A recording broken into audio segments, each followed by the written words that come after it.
Mga magpapabagsak ng pamahalaan, hindi sasantuhin ni PBBM. Narito ang news scoop ni Daryl Justin. Hindi papayag si Pangulong Ferdinand Marcos Jr. na manaigang anumang destabilization plot o anumang tangkang pagpapabagsak sa pamahalaan. Tiniyak ng Pangulo na hindi niya hahayaan ang sinuman na lumikha ng pagkakawatak-watak ng bansa. Wala ring anyang puwang ang destabilisasyon sa bansa dahil nakatutok ang pamahalaan sa pagpapaunlad ng ekonomiya at paglaban sa insurgency.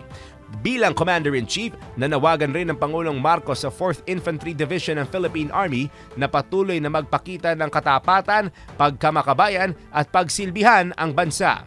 Paalala pa ni PBBM na panatilihin ang momentum ng kanilang mga operasyon hanggang sa lubusang mawala ang impluensya ng mga terorista. At yan ang News Scoop. Ako si Daryl Justin, nagbabalita ng tama, naglilingkod ng tama.